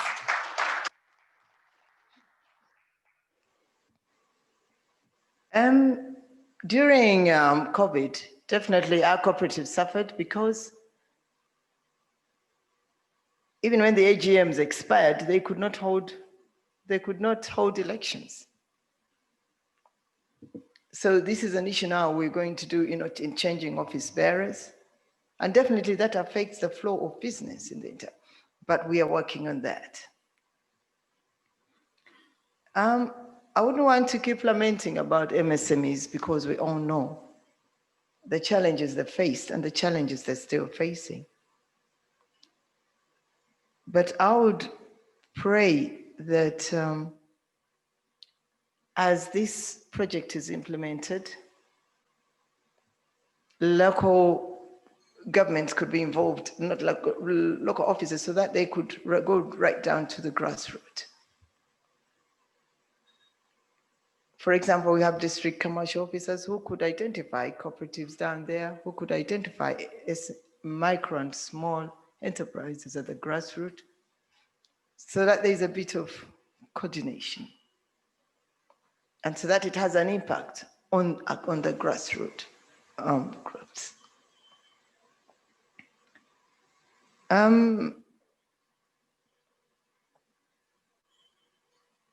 The ministry is working with the Ministry of Local Government to strengthen these district commercial cooperative officers and commercial officers to provide the much needed commercial extension services. There are other interventions that are either in the making or have already started in government. For example, the Presidential Initiative on Wealth and Job Creation, which is called EMIOGA. And this initiative, we're organizing groups at the grassroots to be able to benefit from this loan. And this loan is about 30 million per cluster. If they are borders in a constituency, they brought it down to the constituency level. At one time it was district level and it was very difficult to implement. But now they brought it down, and you have groups like saloons, not saloons, borders. Yes, saloons also there, but not farmers, unfortunately. But you have those groups, those vulnerable groups, who can borrow and do their businesses. But the role of cooperatives is key. UCA, this is key. Again, they've already started organizing them with Ministry of Trade. Of course, there is another project called Wholesale Credit Fund under the Microfinance Support Center. We have compensation for cooperatives that lost assets and property during the war. Amendment of the Cooperative Societies Act to promote transparent and accountable governance, strengthen regulations, and improve safety and soundness of SACCOs. The review of the National Cooperative Policy was done, strengthened cooperative education, skills development in Kachigumba, but then also rural industrial development program whereby we're giving out machinery to to cooperative societies, small-scale machinery or processors like maize mills, coffee hullers, and small-scale equipment to support the cooperatives.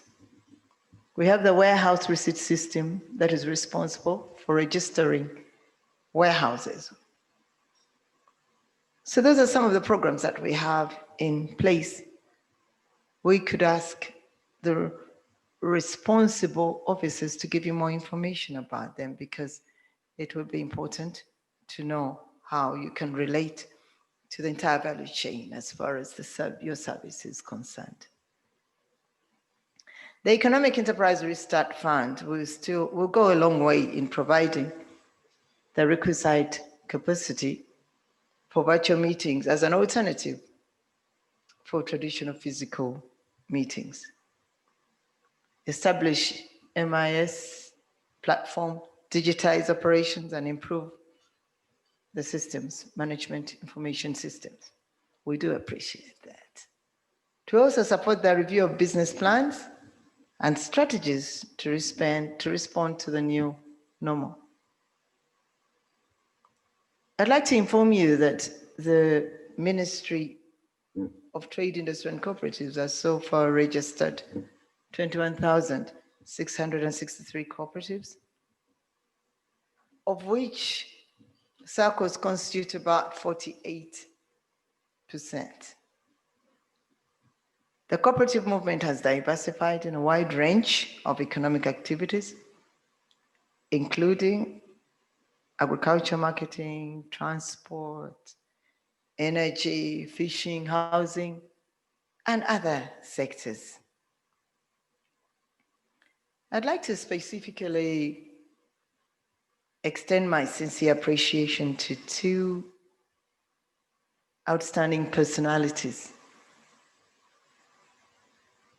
There is Rosa Malango of UNDP and Sylvia Juco, the CEO of Stanbic.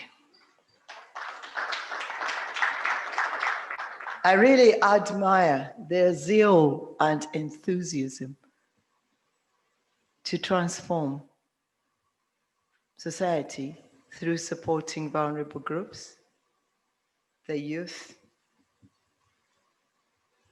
and the women. I really thank you so much. You have actually demystified the role of finance, and then UNDP Malango, Rose Malango has demystified the role of UN. I really thank you so much for that, and I'm proud of you for the human touch that you have rendered to our communities. But not only you as leaders, but even all your teams and groups, the UN group. But Stanbic, actually, you're outstanding, because I know finance just wants money from us. But I'm surprised you've come out with another dimension of touching people's lives.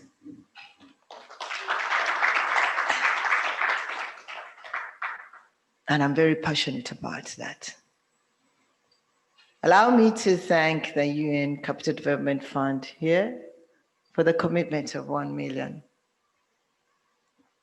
We as government, we stand with you, and we in particular as a ministry, we look forward to working closely together with you in ensuring that this project emerges as a successful project for other institutions to emulate. I'm humbled to have been invited for this event, and I don't know what kind of drama I should do to launch this. What drama? Something? What do we do now to commission this? Nothing dramatic? Just say it? Okay, I hereby officially declare I hereby EERF. officially do declare the economic, do you have any ideas? The Economic Enterprise Restart Fund launched. Is launched. Round of applause. Thank you very, very much, Honorable Chambade. Thank you so much.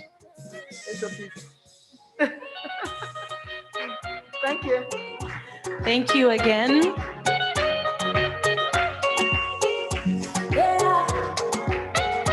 Ladies and gentlemen, the Economic Enterprise Restart Fund is officially launched. I'd like to thank our Honorable Minister for making it very clear that we must maintain the SOPs. And to each and every one of you, you have done so. Thank you for coming in. Thank you for respecting the social distancing and coming in with your masks, some of them very beautiful, I must say. And I think to give the official vote of thanks, allow me to welcome back the UN Resident Coordinator, Her Excellency, who is still online with us, Rosa Malango. Oh, thank you. Thank you so much. What a privilege and what an honor. As Anne said, this is a journey. So I do look forward to the next time we can celebrate together. But allow me to convey the vote of thanks on our joint behalf. So I begin by stating that I have the honor to convey the vote of thanks on this very special occasion. And let me begin by thanking all the women and all the youth who have sacrificed so much during the COVID pandemic, trying to keep their households afloat. I want to convey my thanks to the women who slept at the market stalls, who were part of the medical service, trying to keep us healthy, who worked in farms to make sure we could feed this nation during a critical time. I must thank our technical teams who listened to a dream by two women to leverage our positions, our institutions, and our frameworks to develop an initiative that is actually nothing more but a bridge between the most vulnerable members of society in the informal economy and the new economy that is being reborn. My thanks to UNCDF, IFAD, ILO, FAO, and UNDP, who have informed me that they will be supporting the institutional development segment of this initiative. I wish to convey my thanks to the government, to the private sector, to the associations and development partners who listened to us today, and they will now revert and engage their boards and their capitals and their donors to identify ways to join this initiative so that we leave no one behind. I wish to suggest that in taking this forward, we consider leveraging the Rwenzori Agri-led framework, which provides an opportunity to engage women, households, local governments, and others around established data and locations. I also wish to suggest that we humbly ask the Minister of Trade to become our champion for this initiative. Please invite us to hold joint dialogues with relevant members of government institutions and potential partners as we go forward with implementation. Ladies and gentlemen, we are the change that we have been looking for. And today's initiative demonstrates that we have the knowledge, the capacity, the skills, and the tools to improve the quality of lives of those around us, including our households. It is my hope that by participating in today's event, you will join our campaign to improve lives and improve the quality of the economy in this new global moment. Thank you for your partnership. Thank you for participating, and thank you for your attention. May God bless us all. Thank you very much. I feel there is not much more that I can add to that vote of thanks. Her Excellency, thank you very, very much.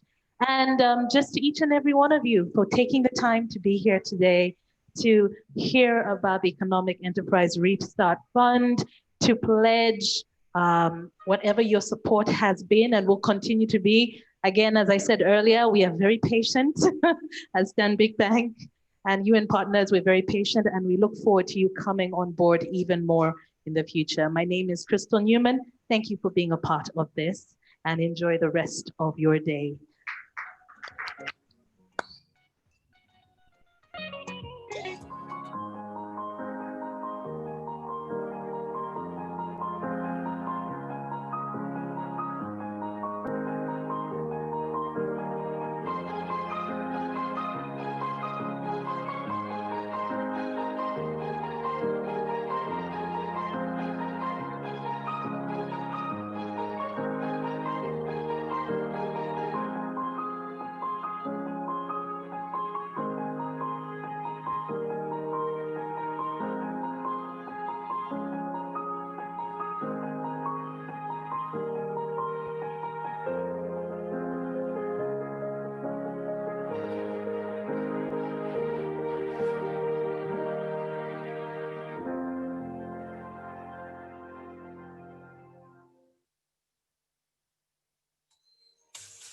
This right here is home. It is where I belong. I know I won't wait long for my favorite song. I can tell by the way the sun's coming out from the clouds, and I hear the sun from the mountain.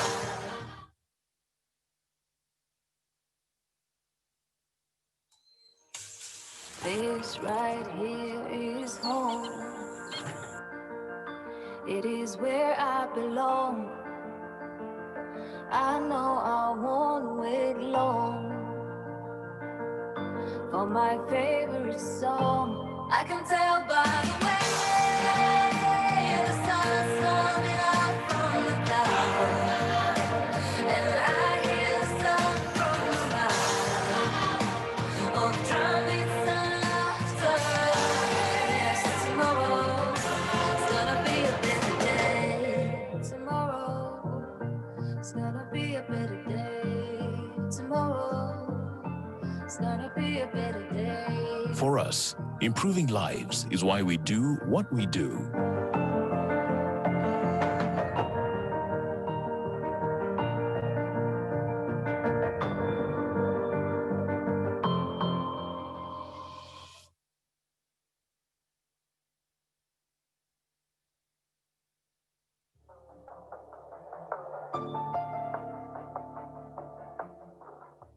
It's really a delight to be speaking to you from Nakivale Refugee Settlement. Today we've already met with the local government in Mbarara, but also in Isinjiro. We have met with NGOs and local partners, and I've also met with the UN frontline staff to see how they're doing. I had a very interesting dialogue with some of the refugees and some of the host communities to understand what is working, what are the challenges, and what can we do better. I have to say, in terms of following the procedures of the Ministry of Health, they're following it to the rules. We're really proud and we're happy to hear that. But there are financial implications for having to do that. We have moved.